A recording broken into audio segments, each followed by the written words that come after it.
중국이 중국인 단체 관광을 정상화하는 등 사드 보복 조치를 조기에 해소하겠다는 입장을 밝혔습니다.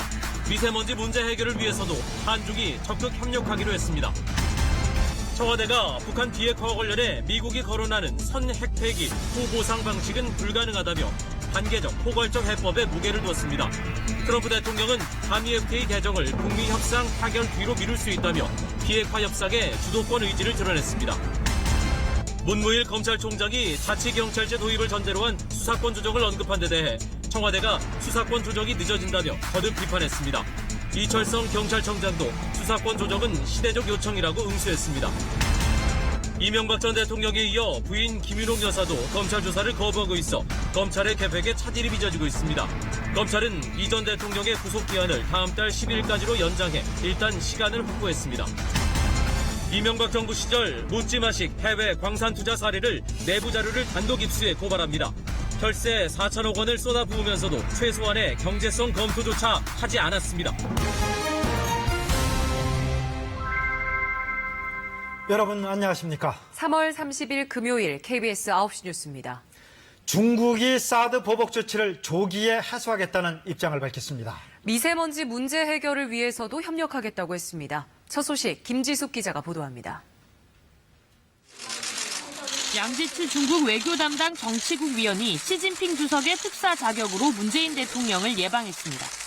양재츠 위원은 우선 지난해 사드 배치 문제로 제안했던 중국인의 한국 단체 관광을 조속히 정상화하겠다고 밝혔습니다. 롯데마트의 원활한 매각 절차와 선양 롯데월드 프로젝트 재개, 전기차 배터리 보조금 문제 해결도 약속했습니다. 문재인 대통령의 관심 사항에 대해 양 위원은 중국은 대통령의 관심 사항을 매우 중요시하고 있다. 청와대 관계자는 어제 정의용 안보실장이 양 위원을 만났을 때 이 세 가지가 대통령의 관심 사안이니 답을 달라고 했고 양 위원이 이에 대한 답을 가지고 온 것이라고 설명했습니다. 문 대통령은 미세먼지에 대해 중국 요인이 있다고 우려를 표했고 양 위원은 대기오염 문제 해결을 위해 한중 환경협력센터를 조기에 출범하자며 고위급 관계자들이 이른 시일 내에 만나는 데도 공감했습니다. 양 의원은 이와 함께 북중 정상회담 결과를 문 대통령에게 상세히 설명했고 중국은 한반도 비핵화와 평화 정착을 위해 적극적으로 협력하기로 했습니다. KBS 뉴스 김지숙입니다. 청와대가 북한 비핵화와 관련해 미국에서 흘러나오는 선 핵폐기 후 보상 조치라는 이른바 리비아식 해법은 불가능하다고 밝혔습니다. 김정은 위원장이 중국에서 언급한 단계적 비핵화에 우리 측이 동조하는 것 아니냐는 분석이 나오는데 청와대는 그게 아니라 애초부터 투트랙 협상을 염두에 뒀다고 설명했습니다. 정하인 기자입니다. 청와대 핵심 관계자는 북핵 해법과 관련해 선 핵폐기 후 보상을 뜻하는 이른바 리비아식 해법은 적용이 불가능하다고 말했습니다.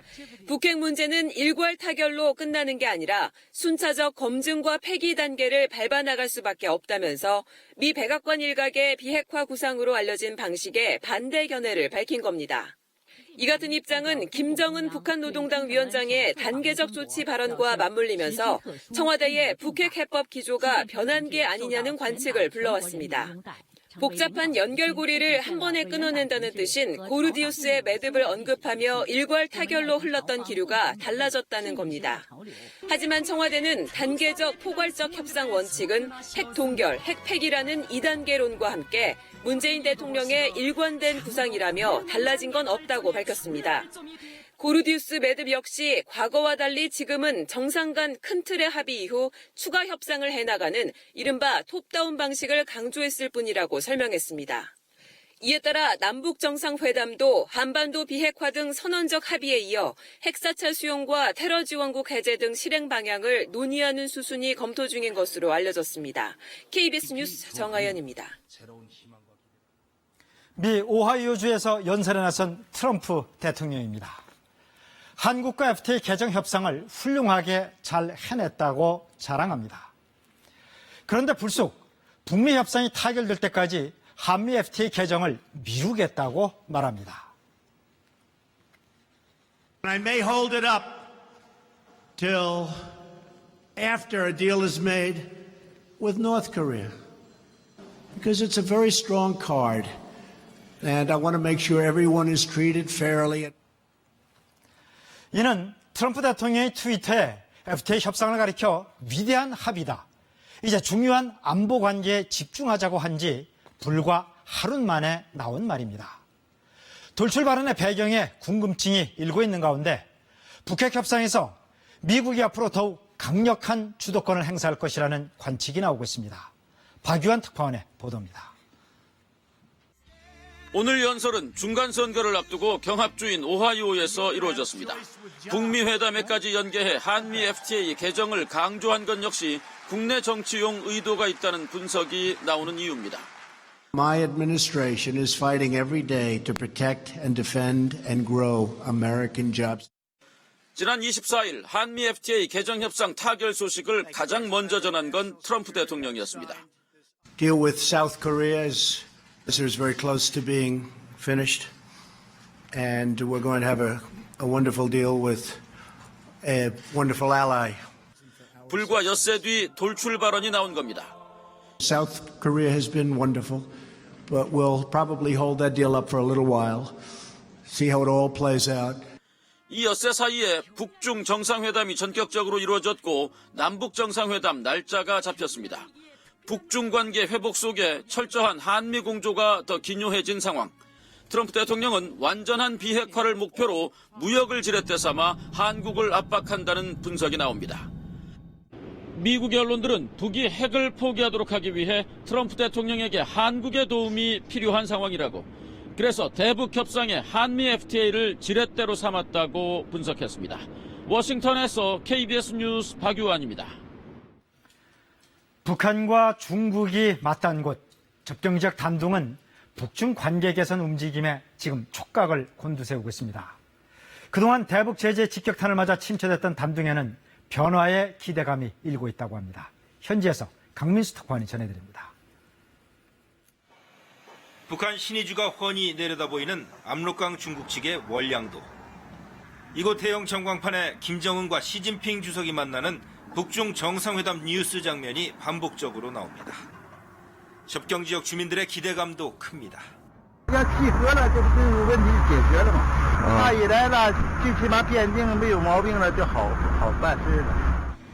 단둥 세관 앞은 대북 제재 여파를 반영하듯 한산한 모습입니다.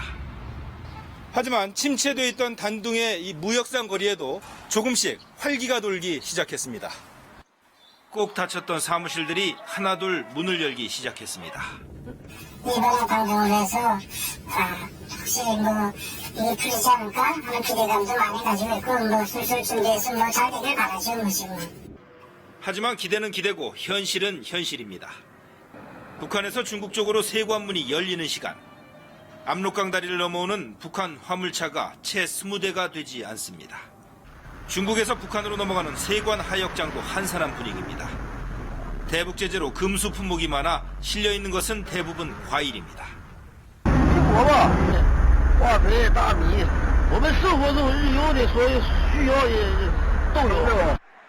지난해 11월 문을 닫은 식당 평양 고려관은 여전히 폐업 중입니다. 대북 제재로 북중 접경 도시 단둥의 경제는 휘청이고 있습니다. 하지만 북중 관계 개선에 따른 경협 재개에 대한 희망은 남아 있습니다.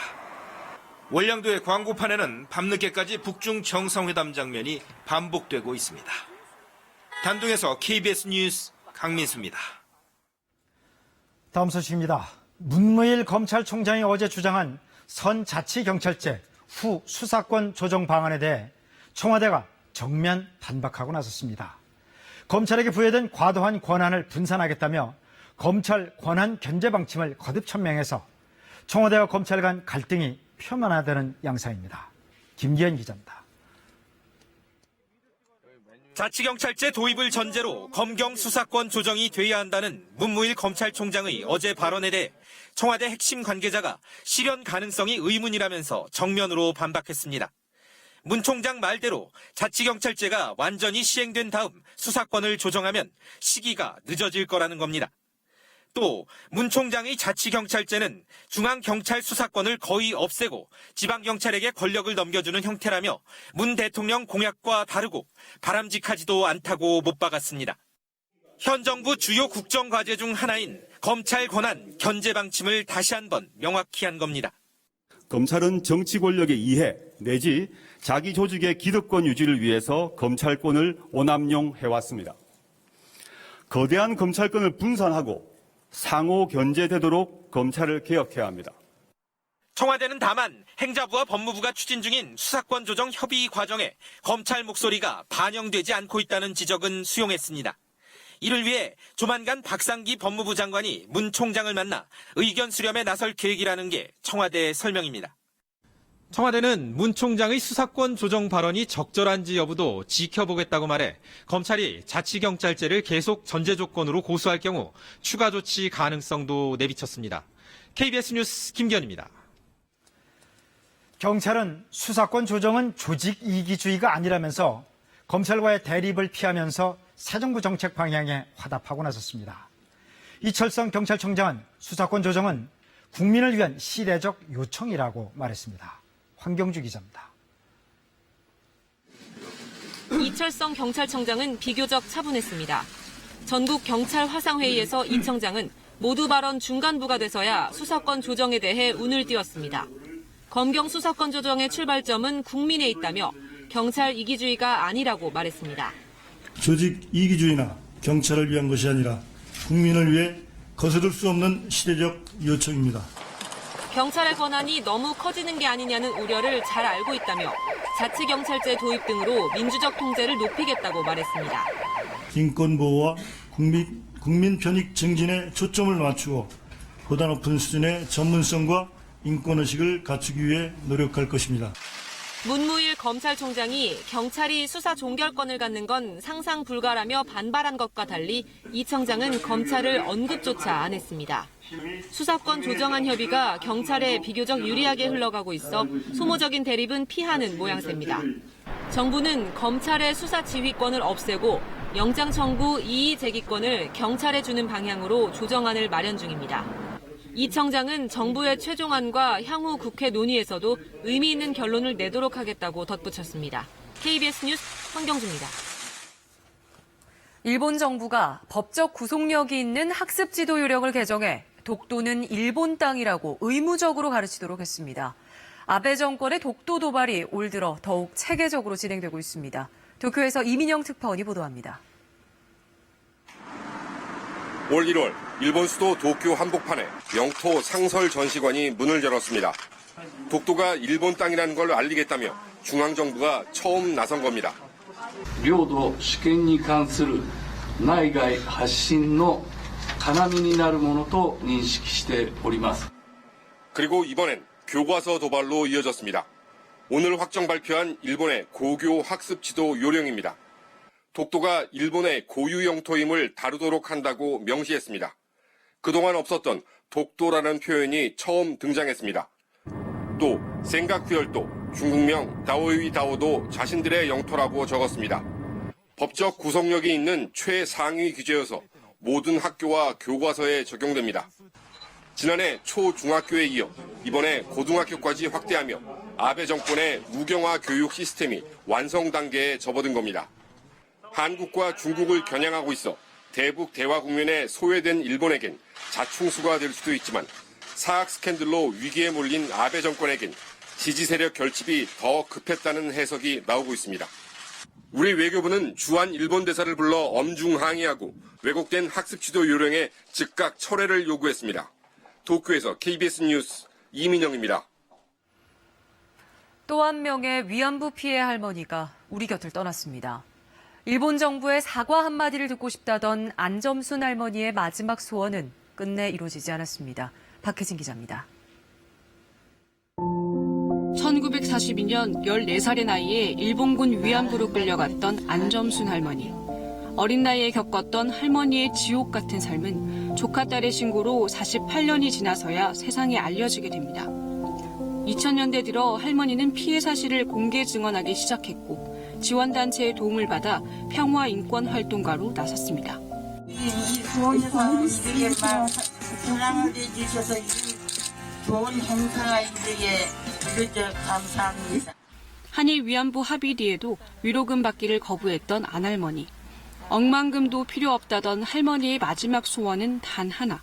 일본 정부의 공식적이고 진정한 사과였습니다. 돈도 돈이지만 사죄 한마디가 크다 이거지. 응?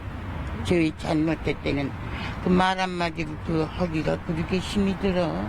하지만 할머니의 소원은 끝내 이루어지지 않았고 지병이 악화되면서 90세의 나이로 우리 곁을 떠났습니다. 빈소를 찾은 조문객들은 할머니가 남긴 마지막 소원을 가슴 깊이 새깁니다. 할머니들이 외쳤는 게 있습니다. 요구했는 게 있습니다. 일본한테. 공식적으로 사죄하고. 안할머니를 포함해 올해만 벌써 3명이 세상을 떠나면서 국내 위안부 피해 생존자는 29명으로 줄었습니다. KBS 뉴스 박혜진입니다. 뉴욕타임스가 세계 역사에서 주목할 여성으로 유관순 열사를 선정해 추모 부고 기사를 실었습니다. 일제에 저항한 16살의 소녀가 보여준 정신이 한국 독립운동의 상징이 됐다고 평가했습니다. 뉴욕 김철우 특파원이 전합니다. 1919년 봄 비폭력 저항의 기운이 싹틀 때 한 여학생이 한국 독립운동의 상징이 됐다. 뉴욕타임스가 유관순 열사에 대한 부고 기사에서 일제의 강압에도 독립정신을 끝까지 지킨 유 열사의 일생을 이같이 평가했습니다. 유관순 열사에 대한 서대문 형무소 기록카드, 유 열사의 영정사진과 함께 그녀의 출생과 집안 분위기, 독립운동의 행적이 상세히 소개됐습니다. 유관순 열사는 옥고를 치르면서도 나라를 위해 자신의 삶을 바치겠다는 글을 남겼습니다. 신문은 유 열사가 썼던 이 글이 16살 소녀의 기계를 상징적으로 보여준다고 소개했습니다. 신문은 3.1운동이 곧바로 독립으로 이어지진 않았지만 일제에 대한 저항의 기폭제가 됐다고 평가했습니다. 사이버 외교사절단 방크는 이 부고 기사를 SNS를 통해 소개하며 유관순 열사 알리기 프로젝트에 돌입한다고 밝혔습니다. 또 세계인들이 한번 보증한 내용이니까 이 기사 홍보 자체로도 홍보하고 있어서 그동안 방크가 만들었던 콘텐츠뿐만 아니라 세계인들한테 친숙하게 독립운동과 홍보가 계획입니다. 뉴욕타임스는 부고 기사는 인간의 공헌에 대한 증거라며 지금까지 간과했지만 세계 역사에서 주목할 여성 15명을 선정해 추모 부고를 연재하게 됐다고 설명했습니다. 뉴욕에서 KBS 뉴스 김철우입니다. 이른바 세월호 7시간을 놓고 자유한국당이 연일 서로와의 휩싸이고 있습니다. 대변인 논평으로 한 차례 홍역을 치른 데 이어 오늘은 원내 부대표가 세월호 참사는 박근혜 전 대통령 탓이 아니라는 취지로 발언을 했다가 당 지도부로부터 질책을 받았습니다. 황진우 기자가 보도합니다. 자유한국당 정유섭 원내 부대표가 원내 대책회의에서 세월호 참사를 화두로 꺼냈습니다. 박근혜 전 대통령 때문에 구할 수 있는 사람을 못 구한 게 아니라고 했습니다. 그러면서 문재인 정부 출범 후 발생한 영흥도, 제천, 밀양 사고 등에서 세월호보다 못한 대응을 했다며 언론이 문제의 핵심을 정확히 지적해야 한다고 비판했습니다.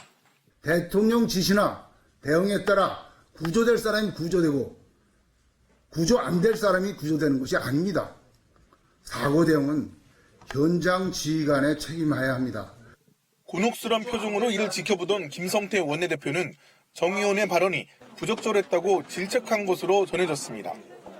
회의 직후 김 원내대표는 세월호 참사 당일 박 전 대통령의 잘못이 크다고 거듭 강조했습니다.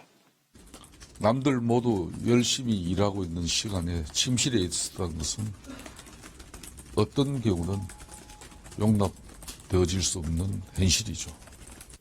앞서 이틀 전 홍지만 대변인은 박 전 대통령이 인간적으로 불쌍하다는 내용의 논평을 내면서 논란이 일었고 한국당은 당의 공식 입장이 아니라고 해명하고 홍 대변인은 논평을 수정했습니다. KBS 뉴스 황진우입니다. 이명박 전 대통령에 이어 부인 김윤옥 여사까지 검찰 조사를 거부하고 나서 검찰 수사가 난항에 빠졌습니다. 검찰은 일단 이 전 대통령의 구속 기한을 4월 10일까지 연장해 시간을 벌고 대응 방안을 모색하고 있습니다. 강병수 기자가 보도합니다. 김윤옥 여사가 검찰 조사를 거부했습니다. 어제로 예정됐던 비공개 참고인 조사는 무산됐고 검찰은 새로 날짜도 정하지 못하고 있습니다. 검찰은 김 여사 요청에 따라 제3의 조사 장소까지 마련했지만 조사 전날 거부 의사를 전달받았습니다. 김 여사는 이 전 대통령이 옥중 조사를 거부하는 상황이어서 자신도 조사에 응할 수는 없다는 입장을 검찰에 전달했습니다. 검찰은 김 여사 조사가 꼭 필요하다는 입장입니다. 주요 혐의 일부가 겹치는 이 전 대통령이 조사를 거부하고 있기 때문입니다. 김 여사는 다스 법인카드 4억여 원을 사적으로 사용한 횡령 혐의를 받고 있습니다. 검찰은 또 이팔성 전 우리금융지주 회장이 이 전 대통령 측에 전달한 22억 5천만 원 가운데 3억 5천만 원은 김 여사에게 전달된 것으로 파악하고 있습니다. 국정원 특수활동비 10만 달러를 유용했다는 진술도 확보한 상태입니다. 이 전 대통령과 김 여사가 모두 조사를 거부하면서 검찰 수사는 새로운 국면으로 접어들었습니다. 검찰은 수사 차질에 대비해 이 전 대통령 구속기한을 연장했습니다. 검찰은 다음 달 10일까지 이 전 대통령 신병을 확보할 수 있게 됐습니다. 이 전 대통령을 재판에 넘겨야 하는 마지노선이기도 합니다. KBS 뉴스 강병수입니다.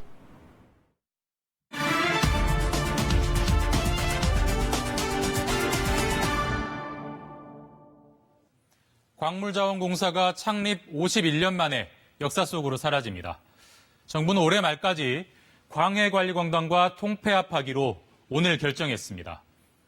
10년 전 부채 비율 100%를 밑도는 건실한 공기업이었지만 부채 비율 6,900%에 이르더니 지금은 보시다시피 완전한 자본 잠식 상태입니다. 그 이유 역시나 자원 외교였습니다. 광물공사는 5조 2천억을 쏟아붓고 5천억만 회수했습니다. 대표적인 실패 사례가 멕시코와 마다가스카르의 이 두 광산입니다. 손해가 엄청납니다. 그런데 이 두 광산은 그나마 사정이 나았습니다. 4천억 넘게 투자하고도 말 그대로 삽 한 번 못 떠본 사례가 있습니다. KBS 특별취재팀은 자원외교 잔혹사의 결정판이라고 해도 될 이 사례를 꼼꼼히 분석했습니다. 정세배 기자입니다. 2011년 광물자원공사는 산토도밍고 구리광산 매입을 최종 결정합니다. 매입액은 2,500억 원. 당시 이사회 회의록을 KBS가 단독 입수해 살펴봤습니다. 한 사회이사가 광산을 사는 것에만 급급하지 않나라고 지적하자 담당 임원은 타당성 조사가 이루어지지 않은 프로젝트라고 실토합니다. 최소한의 경제성 검토도 없었던 셈입니다. 채광 계획에 대한 산출 근거가 미약하다. 향후 투자비 조달 과정에서 문제가 있을 수 있다는 내부 평가도 무시됐습니다. 저희가 정부 정책이 변함에 따라 가지고 부침이 심하거든요. 우리가 왜 이렇게 주종목이 아니고 왜 우리 잘하는 부분을 하지 않고 못하는 부분에 그렇게 집중을 했는지. 자원 자주 개발률을 높이라는 당시 정부의 강한 압박에 밀려 최소한의 합리적 논의도 생략됐다는 얘기입니다. 그렇다면 현장 실사는 어땠을까? 확인 결과 산토도밍고 현지에서는 과장급 이하 직원 2명이 단 이틀 동안 실사를 진행했을 뿐입니다. 어떤 정권 최고위층 그리고 그 어떤 뭐 하수인 노릇을 했던 여러 이제 뭐 단체 기관장들이란가 이런 분들이 이제 책임을 져야 할 일로 보입니다. 이런 것들을 전적으로 뭐 위의 책임, 우리는 명령받았다는 이유만으로 책임을 회피할 수 있냐 하면 그건 아닌 것 같아요. 광물공사는 산토도밍고 광산 투자를 위해 캐나다 회사 캡스톤의 지분도 인수했지만 여기서도 1,500억 원을 손해봤습니다. 감사원은 이미 4년 전에 산토도밍고 광산의 투자 실패를 징계하라는 감사 결과를 내놨지만 광물공사는 직원 2명에게 주의 조치를 내리는 데 그쳤습니다. KBS 뉴스 정세배입니다. 법정관리 문턱까지 내몰렸던 금호타이어가 해외 매각 쪽으로 정상화의 실마리를 찾았습니다. 금호타이어 노사가 채권단과의 간담회에서 더블스타 자본을 유치하기로 합의했습니다. 취재기자 연결합니다. 김혜정 기자, 자세한 소식 전해주시죠. 네, 법정 관리로 향하던 금호타이어가 경영 정상화의 해법을 찾았습니다. 조금 전 이동걸 산업은행 회장은 광주광역시청에서 기자회견을 열고 금호타이어 노사가 중국 더블스타로부터의 자본 유치와 경영 정상화 방안에 대해 상호 합의했다고 밝혔습니다. 이 회장은요, 노사가 조합 내부 절차에 따라 결정하고 그 결과를 채권단에 제출하기로 했다고 덧붙였습니다. 이 조합 내부 절차는 해외 매각 찬반을 결정하는 조합원 투표를 의미하는 것으로 분석됩니다. 금호타이어 노사가 경영 정상화의 해법을 찾은 것은 노조가 해외 매각 여부에 대해 조합원 찬반 투표를 거치기로 입장을 선회했기 때문입니다. 이 노조는 오늘날 팝 출정식 직전에 전 조합원 찬반 투표를 거쳐 해외 매각에 동의할지를 결정하겠다고 밝힌 바 있습니다. 노조가 법정관리 문턱에서 입장을 선회한 데는 정부의 단호한 입장이 영향을 미친 것으로 보입니다. 청와대는 오늘 금호타이어 문제를 정치적 논리로 해결하지 못한다고 분명히 했고, 김동연 경제부총리도 해외 매각만이 살 길이라며 국민 담화문을 발표했습니다. 채권단의 자율협약 종료일에 나온 노조의 입장 선회로 금호타이어의 운명은 다시 조합원들의 선택에 따라 갈리게 됐습니다. 지금까지 광주에서 KBS 뉴스 김혜정입니다. 동물 구조 신고를 받고 현장에 출동한 소방차를 화물차가 들이받아서 소방관과 교육생 등 3명이 숨지는 안타까운 사고가 있었습니다. 소방관은 결혼한 지 1년도 안 된 새댁이었고 교육생들은 곧 소방관 임용을 앞둔 상태였습니다. 최선준 기자입니다. 왕복 6차선 자동차 전용도로 갓길에서 구급대원들이 심폐소생술을 하고 있습니다. 주변엔 화물차와 소방차가 부서진 채 서 있습니다. 동물 구조 신고를 받고 출동해 갓길에 세워져 있던 소방차를 25톤 화물차가 들이받은 겁니다.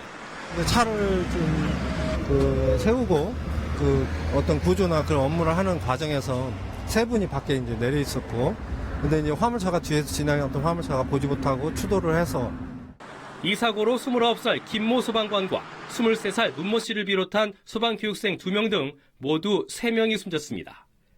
이들은 목줄이 채워져 있는 강아지가 도로 위를 활보하고 있다는 신고를 받고 출동했다 변을 당했습니다. 숨진 여성 소방관은 동료 소방관과 결혼한 지 1년도 안 된 신혼이었습니다. 교육생들도 곧 임용을 앞두고 있어 동료들은 안타까운 마음을 감추지 못하고 있습니다. 여기 4주 이제 실습 들어왔는데 지금 2주 차인데 2주 후에는 바로 이제 임용되는 걸로 이렇게. 소방청은 숨진 소방관을 1계급 특진하고 함께 숨진 교육생들에 대해서도 순직으로 인정하는 방안을 적극 검토하고 있습니다. KBS 뉴스 최선중입니다. 터널 안을 달리던 열차에서 갑자기 객실 유리창이 깨져서 승객 6명이 다치는 사고도 있었습니다. 실외 환풍기 등 노후된 부품이 떨어지면서 일어난 사고로 추정되고 있습니다. 이현기 기자의 보도입니다. 열차 객실의 좌석 옆 유리창에 커다란 구멍이 났습니다. 원주의 한 터널을 통과하던 무궁화호 열차 유리창에 갑자기 충격이 가해진 겁니다. 깨지거나 금이 간 유리창은 객실 2칸에 9곳이나 됩니다. 깨지면서 조금 지나 막 달린 동시에 또 땅 깨지고 또 달린 동시에 다당 깨지고 포탄 떨어진다 해서 거짓말해라. 사고가 난 시각은 어젯밤 8시 50분쯤 승객 170여 명을 태우고 강릉 정동진을 출발해 청량리를 향하던 길이었습니다. 유리창이 부서지면서 승객 61살 성모 씨 등 6명이 다치고 이 가운데 2명은 병원 치료를 받았습니다. 지금 보시는 곳이 사고가 난 열차가 지나간 터널입니다. 열차 승객들은 놀라서 다른 칸으로 대피했습니다. 코레일은 실외 환풍기 등 노후된 부품이 떨어져 유리창에 충격을 준 것으로 보고 다각도로 조사하고 있습니다. 차량에 대해서 이제 초청 경찰만 다 보는 게 아니고 여기에 그 전문가가 또 있지 않습니까? 기계에서 이제 같이 다 이게 보고 조사하고 있습니다. 코레일은 사용 연수 20년 이상 차량을 긴급 점검하고 특히 열차 외부의 부착물에 대한 특별 점검을 시작했습니다. KBS 뉴스 이현기입니다. 1년 전 이맘때인 지난해 3월 31일 지구 반대편 남대서양에선 배 한 척이 자취를 감췄습니다. 축구장 3개 크기의 철광석 운반선 스텔라 데이지오입니다. 20여 년 전 유조선으로 만들어졌다가 광물선으로 개조된 노후 개조 선박입니다. 한국인 8명 등 선원 20여 명을 태우고 브라질에서 중국으로 향하던 이 배는 대서양 한가운데서 침몰했습니다. 정부와 선사는 사고 한 달여 만에 사실상 수색을 중단했고 외국인 선원 2명을 뺀 나머지는 여전히 실종 상태입니다. 실종자 가족들은 지금까지도 애를 태우고 있습니다. 강나루 기자가 가족들을 만났습니다. 몸 하나 가누기 쉽지 않은 좁은 여관방. 실종된 3등 항해사의 아버지 윤종률 씨가 1년 가까이 머물고 있는 곳입니다. 해양대를 막 졸업한 25살 아들은 군 대체복무로 배에 올랐다 실종됐습니다. 매일 오전 여관 인근의 농성장으로 향합니다. 0.1%의 어떤 희망만 있으면은 분명히 어디인가는 있을 것이다. 대부분 7순을 넘긴 실종자들의 부모들. 바다 어딘가에서 이들이 표류하고 있을지 모른다며 관심을 호소합니다. 한국사람 8명 실종됐죠. 실종된 아들들의 어머니 아버지입니다. 지난달 사고 인근 해역에서 다른 선박의 구명정이 온전히 발견됐다는 소식에 희망은 더 커졌습니다. 실종자 가족들은 심해 수색 장비를 투입해 선박의 블랙박스를 수거해 줄 것을 촉구하고 있습니다. 사고 원인을 제대로 규명해야 제2의 사고를 막을 수 있다는 겁니다. 지금 한국에만 이 스텔라데이즈호와 비슷한 개조된 노후 선박들이 27척이나 더 있거든요. 그런 비슷한 선박들이 또다시 사고가 나는 걸 막기 위해서라도 정부는 조만간 수색 장비 투입을 위한 공청회를 열기로 했지만 한시가 급한 가족들은 애가 타기만 합니다. 숨만 붙어 있어가지고 돌아온다면 내 모든 걸 다 줄 수 있어요.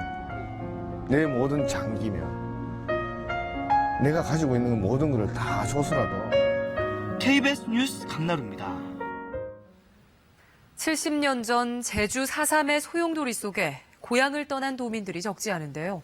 다시 고향을 찾아 당시에 참혹했던 경험을 풀어놓는 자리가 마련됐습니다. 조강석 기자가 취재했습니다.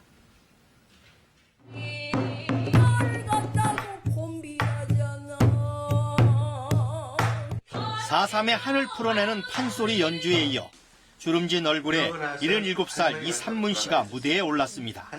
제주 4.3 당시 9살 어린 나이였지만 부모와 형, 누나를 잃고 세상에 홀로 남겨진 기억은 수십 년이 지나도 잊기 힘듭니다. 할머니하고 작은 형하고 선이 살면서 한 일주일을 몰고 다녔던 것 같아요. 이 씨는 살기 위해 낯선 목포로 넘어가 머슴살이까지 하며 온갖 고초를 겪어야 했습니다. 그리고 2년 전 모처럼 찾았던 제주 4.3 평화공원에서 아버지 위패 옆에 자신의 위패가 세워진 걸 발견했습니다. 깜짝 놀랐죠. 행불자로 돼 있었구나. 4.3의 소용돌이 속에 가족과 집을 잃은 채 일본과 경기도로 삼터를 옮겨야 했던 양농옥 송복기 씨도 수십 년 만에 고향에서 잊고 싶었던 아픈 상처를 털어놨습니다. 그 기억이 오늘의 기억이 될 수 있도록, 그리고 미래 세대한테는 그게 날것이 역사가 될 수 있도록 하는데 큰 힘이 되고 있습니다. 4.3이 70년을 맞았지만 살아남은 자들에게 그날의 상처와 고통은 여전히 계속되고 있습니다. KBS 뉴스 조강섭입니다. 서울 이대 목동병원 신생아 집단 사망 사건과 관련해서 담당 교수와 간호사 등 책임자 4명에 대해 구속영장이 청구됐습니다. 이 사건을 수사해온 경찰은 이들이 불법 관행을 묵인하고 지도 감독 의무를 소홀히 한 책임이 크다고 말했습니다. 보도에 손서영 기자입니다. 다시 한번 유가족 병원 입원 환자 여러분, 보호자분들께 머리 숙여 깊이 사과드립니다. 지난해 12월 이화여대 목동병원에서 발생한 사상 초유의 신생아 집단 사망 사건. 이 병원 신생아 중환자실 주치 조수진 교수와 박은혜 교수, 수간호사 등 책임자 4명에 대한 구속영장이 청구됐습니다. 이들은 신생아 중환자실 내에서 이뤄진 의료 행위에 대한 지도 감독 의무를 소홀히 해 신생아들이 숨지게 한 혐의를 받고 있습니다. 앞서 경찰 수사에서 피해자 신분으로 전환된 의료진은 모두 7명. 이들 가운데 위법한 관행을 묵인 방치하고 감독 의무를 위반한 정도가 중한 의사와 간호사 4명에 대해서는 구속 수사가 필요하다고 경찰은 판단했습니다. 앞서 국립과학수사연구원은 숨진 신생아 4명의 사인을 시트로박터 푸른뒤균 감염에 의한 폐혈증으로 추정했습니다. 이어진 질병관리본부의 역학조사 결과 주사제 준비 단계에서 오염이 발생했을 개연성이 있는 것으로 드러났습니다. 의료진 4명에 대한 구속 전 피해자 신문은 다음 달 3일 서울 남부지법에서 열릴 예정입니다. 경찰은 영장 심사를 마치는 대로 조만간 수사를 마무리하고 결과를 발표할 계획입니다. KBS 뉴스 손서영입니다. 지역의 한 장애인 협회장이 자치단체로부터 받은 협회 보조금 등 억대의 협회비를 횡령한 정황이 KBS 취재진에 포착됐습니다. 김효신 기자가 보도합니다. 지난해 장애인 합동결혼식을 주관한 전남지체장애인협회는 결혼 선물로 믹서기를 지급했습니다. 협회가 구매했다는 물품은 한 개에 10만 원, 모두 18개로 180만 원을 해남군에 청구해 보조금으로 받아갔습니다. 직접 판매 가격을 확인해봤습니다. 조금 더 저렴하게 나오세요. 그리고 저희가 가격 베스트 3만 9천 원 나오시고요. 차액 90여만 원은 어디로 갔을까? 협회장의 집입니다. 포장도 제대로 뜯지 않은 냉동고가 놓여 있습니다. 협회장님이 냉동고가 필요하시다고 해서 합동 결혼식 물품 사고 남은 돈으로 사드렸습니다.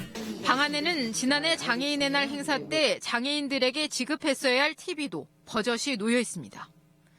협회 운영비 통장입니다. 운영비에서 다달이 협회장에게 흘러간 돈이 230만 원가량, 추가로 받아간 업무 추진비까지 3년 동안 1억 원 가까이 챙겼습니다. 장애인 협회장은 급여를 받지 않는 무보수 명예직인데도 이렇게 협회 돈을 받아 챙긴 겁니다. 활동이 필요하시니까 활동비 묻는 근거가 없잖아요. 규정에 무보수 명예. 그렇죠. 규정에는 없습니다. KBS 취재가 시작되자 보조금 지급 주체인 전라남도는 뒤늦게 감사에 착수했고 경찰도 수사에 나섰습니다. KBS 뉴스 김효신입니다. 간추린 뉴스입니다. 양승동 KBS 사장 후보자에 대한 국회 인사청문회에서 석사 논문 표절 의혹과 세월호 참사 당일 노래방에서의 법인카드 사용 내역을 놓고 공방이 이어졌습니다. 양 후보자는 논문 표절 의혹에 대해 이론적 배경을 설명할 때 인용 표시를 충실히 해야 했는데 그러지 못했다면서 유감을 표했습니다. 세월호 참사 당일 노래방 법인카드 결제 의혹에 대해서는 사용 내역이 있는 것은 뒤늦게 확인했지만 회사 공금으로 사용한 것은 아니라면서 기억을 못하고 있었다고 해명했습니다. 양 후보자는 앞서 청문회 모두 발언에서 KBS를 시민이 주인인 명실상부한 공영방송으로 만들겠다고 밝혔습니다. 문재인 대통령은 오늘 신임 금융감독원장에 김기식 전 의원을 임명했습니다. 김기식 금감원장은 참여연대 사무처장 등을 지냈으며 제19대 국회의원 당시 금융위, 금감원을 담당하는 상임위에서 활동하는 등 금융 전문가로 평가받고 있습니다. 애플이 구형 아이폰 성능을 일부러 낮췄다는 의혹과 관련해 국내 소비자들이 집단 소송을 제기했습니다. 법무법인 한누리는 아이폰 사용자 6만 3천여 명을 대리해 애플 본사와 애플 코리아에 1인당 20만 원, 총 127억 원을 청구하는 손해배상 소송을 서울중앙지법에 냈습니다. 세계적인 작곡가 고 윤희상 선생을 기리는 통영국제음악제가 오늘 개막했습니다. 특히 올해는 윤희상 선생의 유해가 49년 만에 고향 통영으로 돌아오며 의미를 더했습니다. 이정아 기자입니다. 오페라와 한국 전통 가곡이 만나 색다른